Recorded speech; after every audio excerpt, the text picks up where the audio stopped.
Sejam todos bem-vindos e bem-vindas ao Futuros Beats, um novo podcast, uma nova roupagem do nosso antigo podcast Futuros, tá?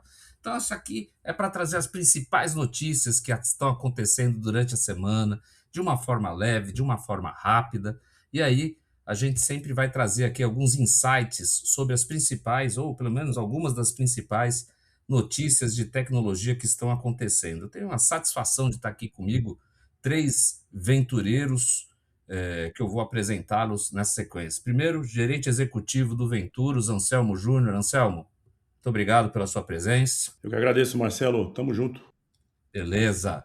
Do meu time de inovação, Lívia, né? Lívia Dias, gerente de produto do Venturos. Bem-vinda, Lívia. Obrigada, Abreu. E meia do meu time, né, que eu compartilho ela com a RH também, né? Andressa Grédio. É Grédio que fala, né? Andressa Egrégio. Grédio.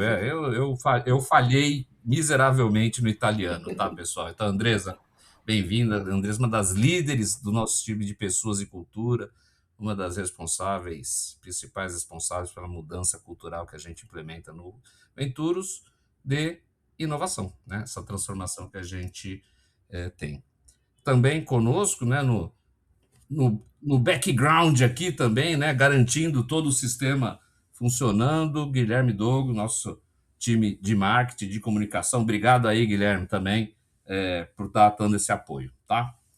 Pessoal, então, para ser bem ligeiro, para a gente não perder tempo, o primeiro assunto que eu queria trazer aqui para o pessoal discutir é essa tal de fim de vagas, né, de júniores em tecnologia, né? Então, desde que surgiu o ChatGPT, nesses últimos anos, né, muito vem se mudando a forma de trabalhar. E, obviamente, que uma hora essa mudança ia chegar para as empresas desenvolvedoras de tecnologia. Então, a gente escuta muito, né, algumas empresas falando que cortaram vagas de iniciantes, que agora só contratam sêniors porque o sênior com uma IA ele é muito mais poderoso, né, o famoso conceito de equipe.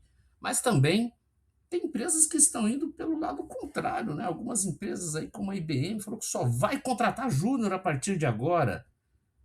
Que movimento é esse, né? Então, temos uma notícia até da vários canais aqui, como a Startse, né?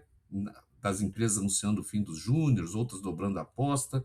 Então, eu queria começar esse assunto com o nosso time aqui. Eu vou ser democrático. Quem gostaria de começar, né, a comentar esse assunto? Acho que o Anselmo tem algumas opiniões bem fortes, né? Pronto, já escolhi quem vai, quem vai falar, né, Anselmo? Mas pode. Você falou que não ia escolher, mas você Eu não escolhi, escolheu. mas eu mudo de ideia rapidamente, né? Conforme vocês veem. Tá bom. Mas acho interessante como as discussões estão indo em relação a isso. A IA, com certeza, traz, nesse mundo do desenvolvimento de software, um impacto considerável. Não é? É uma das áreas que, segundo a própria Anthropic, né, no estudo mais recente que ela fez, é uma das áreas que tendem a sofrer mais impacto por conta do uso da IA, efetivamente. Mas, ao mesmo tempo, nesse próprio estudo da Anthropic, a Anthropic menciona que o potencial da IA, o potencial uso da IA no ambiente de desenvolvimento versus o ponto atual que o uso da IA no desenvolvimento de software está, ainda é um gap muito grande. Então é difícil afirmar que a IA vem para substituir. Nesse contexto, recentemente, numa entrevista, o CTO da Atlassian, o Rajev Rajan, foi perguntado a ele sobre se a IA iria substituir, né, esses desenvolvedores júniores, né, no ciclo. E ele foi taxativo em dizer que os júniores que a gente conhece hoje certamente serão substituídos. Mas os júniores do futuro não. Na visão dele, os júniores do futuro são os júniores que conseguem usar a IA como um aliado ao seu desenvolvimento, como um aliado ao seu dia a dia. E esse pode ser um ponto de diferencial para esses júniores. porque talvez muito dos seniors hoje não conseguem adicionar IA no seu dia a dia, adicionar IA no seu processo de desenvolvimento. Então, falar que no futuro não teremos mais os júniores porque a IA irá substituí-los, talvez não. Talvez, como o Marcelo falou que eu ia fazer algo meio contraditório, quem sabe no futuro talvez não teríamos somente júniores, porque os júniores conseguem lidar melhor com a tecnologia do que efetivamente os sêniores. Esse é um ponto muito legal, né, Anselmo? Porque essas gerações mais novas, né, nem tanto os milênios, mas depois do milênio são os alfas, né? A gente pode dizer que os alfas aí, eles já são uma geração totalmente digital, né? Você vê bebê encostando na TV assim, com o dedinho, né? Como se fosse um tablet, né? Então eles têm outro conceito, né? Digital que a gente não tinha, né? A nossa geração, por exemplo, não tinha. O André, isso é bem louco, né? Essa questão do sênior, do júnior. No Venturos, né, a gente passa por um processo de transformação cultural, mas a gente também fica com esse. A gente vê resistência dos mais velhos, né? Desde o low code, no code, isso não funciona, isso não gera direito. O cara começa sempre respondendo, né, né, com um grunhido. O que você acha disso, hein? Dessa notícia aí dos júniores e sêniors? Pois é, eu acho que Anselmo foi bem infeliz na fala dele. Acho que tudo que ele falou colabora um pouco com o que eu penso, mas no geral, principalmente essa notícia da Startse que a gente olhou antes de começar a gravação e tal, eu acho que o olhar é positivo no geral, porque eu sinto. Anselmo falou um pouco sobre isso também, né? Parece que existe uma polarização muito grande em torno do tema. A gente pendula de um lado para o outro. Então, uma hora mata Júnior e outra hora é Júnior que vai perdurar. Eu acho que o desafio é a gente se equilibrar um pouco mais nessa discussão. Achar o meio do caminho e não ter um olhar tão impulsivo com relação ao assunto, né? Por mais que eu trabalhe dentro do RH, eu não trabalho exatamente com atração e seleção. Mas eu troco muito com a Marcela, nossa coordenadora de atração e seleção, sobre o tema, né? E Marcela sempre me fala. A gente fala muito sobre o futuro do trabalho e sobre esse tema específico da entrada no mundo do trabalho e os júniores e a AI, o que a gente faz com tudo isso. E Marcela me diz que acha que isso não é sustentável a longo prazo, a gente lidar com o tema desse jeito e cortar os júniores do mercado de trabalho, porque você vai um pouquinho mais para frente na discussão, você já se questiona quem vão ser os líderes do futuro, né? Se a gente não tem mais júniores entrando, é meio fácil de ver que isso não vai dar tão certo. Então, eu acho uma visão positiva a gente, por exemplo, essa notícia da IBM de colocar muita energia nos júniors, né? Parece interessante, parece mais equilibrado também do que a gente só olhar pela outra faceta. Mas eu vejo também uma discussão que vejo que a gente se esquiva um pouco, como um todo, de falar sobre isso, que é a questão ética em volta disso, né? Por exemplo, os nativos digitais, os júniors que estão chegando agora, eles são muito mais letrados nas tecnologias de fato, né? Eles cresceram com aquilo ali em volta deles. Mas isso é diferente, né? Você saber usar um recurso é diferente de você saber tomar decisões de forma ética e consciente junto desse recurso. Então eu vejo que a gente precisava trazer mais a pauta da ética para perto disso, porque entre júniors ou entre sêniors, alguém vai precisar tomar decisões de forma consciente, né?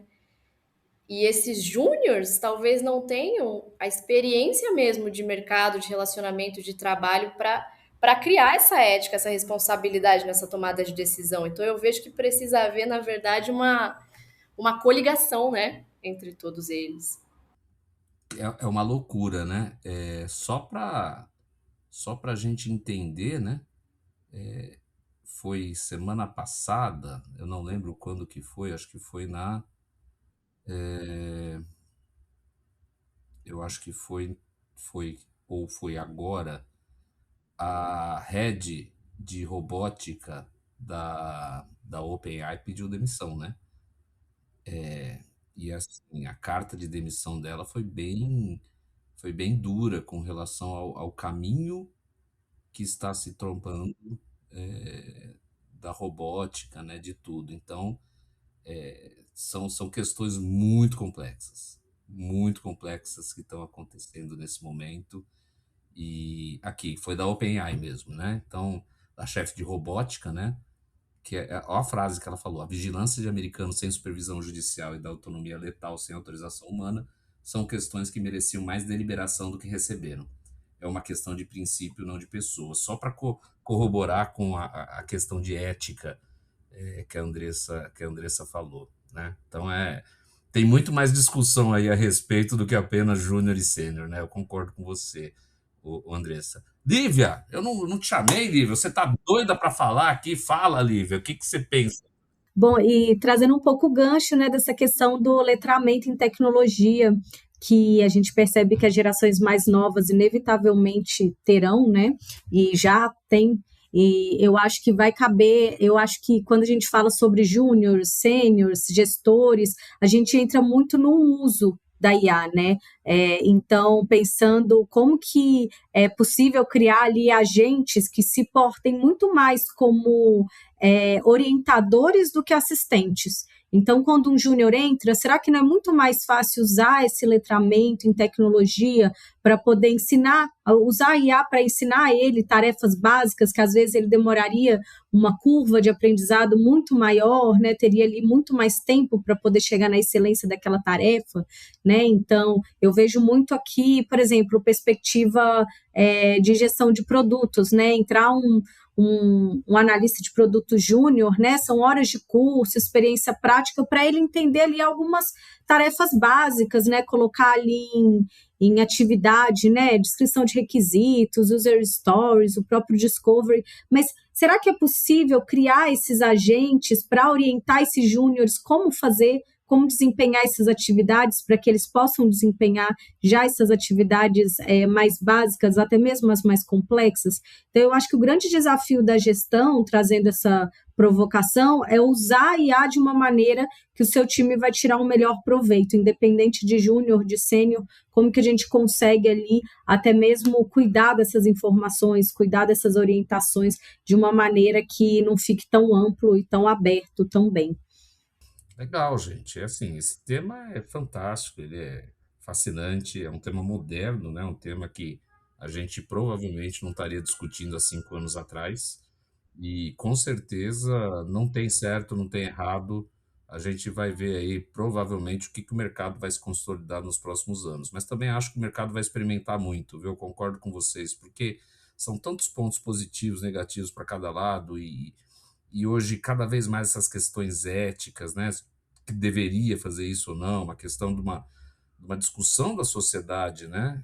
Sobre se a tecnologia não está roubando os empregos das pessoas, mas vamos deixar isso para a semana que vem, né? Vamos deixar, senão a gente também esgota todo o assunto aqui.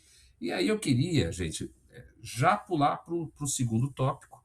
Quem acompanha o futuro sabe que a gente fala muito de 2030, né? 2030 tudo vai acontecer, né, gente? Falam que vai ter um computador quântico que vai quebrar a chave RSA como conhecemos, né? Vai acabar com a criptografia do mundo. Tem um pessoal que já fala que a General AI, né? Aquela AI cognitiva, né? Skynet, né? De repente pode estar chegando. E o Mark Zuckerberg, né? O Mark Zuckerberg, ele afirma que 2030 não vai ter mais smartphones, né? E tem uma questão aqui, né? O Zuckerberg, ele bate muito nesse princípio do fim do smartphone e, obviamente, eles têm os seus óculos e outros dispositivos, né? A gente chama de wearables AI. E aí, né? Então, eu vou começar agora, Lívia, com você, né? Já que você foi a última, você começa agora. O que você acha dessas previsões do Zuckerberg? Ele foi bem ousado, né? Quando ele disse que o novo smartphone não é o smartphone, né? O que você acha disso? Interessante a perspectiva do Mark Zuckerberg nesse sentido de como ele vai trazer esses múltiplos wearables para criar um ecossistema, né, que tudo vai se conversar. Então, você tem ali o smartwatch, você tem ali os glasses também, né? E eu achei que ele foi bem esperto ao criar essa possibilidade de um ecossistema, né, de um hardware que ele é todo proprietário, que não vai depender mais de Apple, Google, até mesmo para ter esses dados, né, esses dados biométricos, dados, né, que vão ser coletados aí ao longo até das interações humanas, né. Eu acho que ele fecha um pouco mais, né, esse cerco ali da segurança desses dados, por um lado, é positivo nesse sentido, né? E da dependência dessa interoperabilidade com outros fornecedores, mas principalmente ele abre uma possibilidade até da própria IA, da Meta, poder, né, ganhar uma vantagem competitiva aí, né? Mas é muito louco, né, Anselmo? Porque se a gente parar para pensar, né, das gigantes de tecnologia, o Facebook, a Meta, é o único que não tem um hardware para chamar de seu, né? Microsoft tem, Google tem um Android, Apple então nem se fala, tem um montão de hardware, a própria Amazon com seus dispositivos Alexa, mas ele não, né? Então também tem um interesse aí, né? Você não entende como isso também?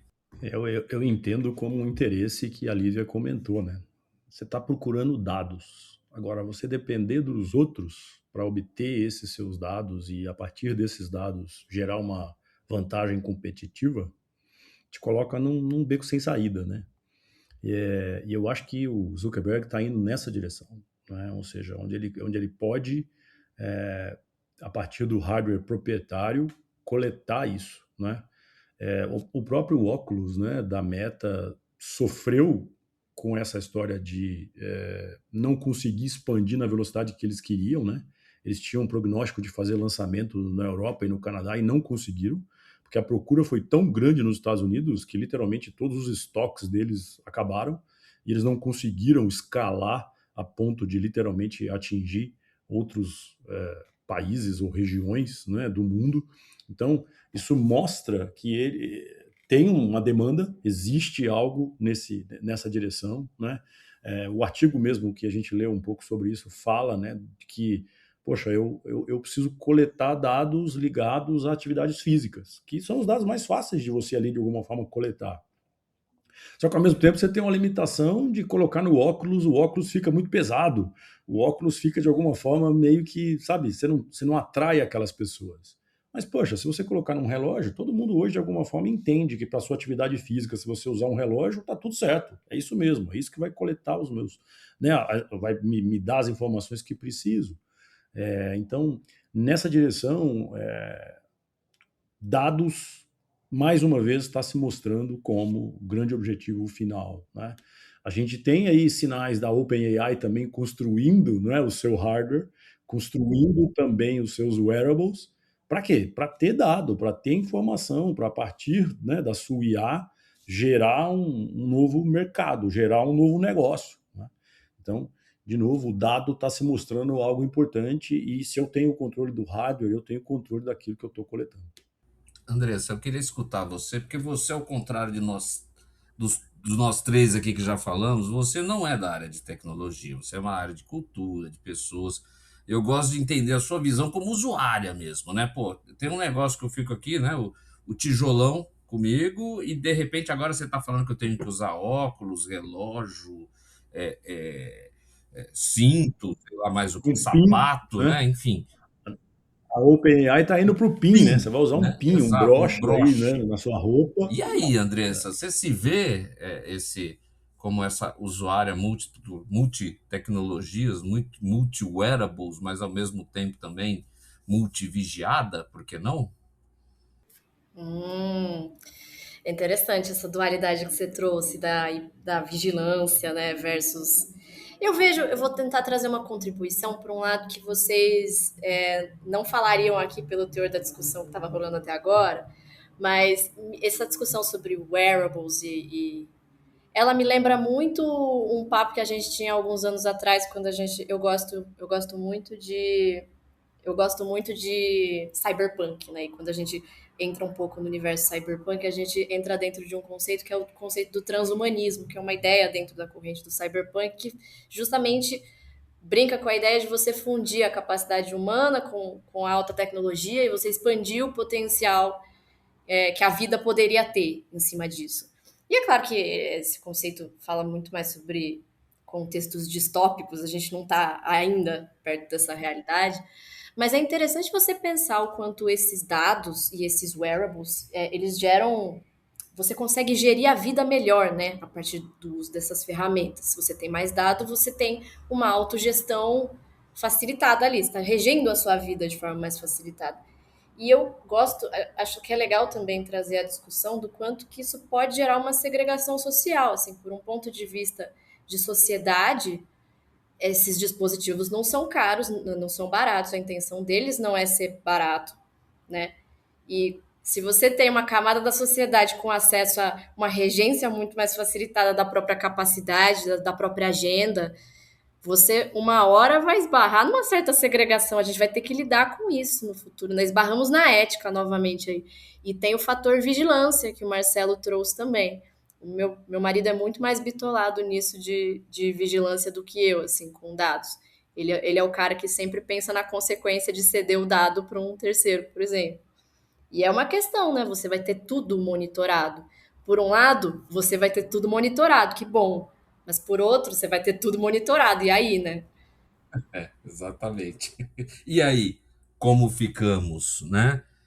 O pessoal vai monitorar? Será que esses júniors usando IA ou esses sêniors usando IA da Meta, o que será que eles vão estar usando, esses nossos dados? São muitas questões, né, pessoal? Mas a gente quis trazer aqui nesse episódio um pouco desse panorama, das notícias aí que foram destaque nas últimas semanas.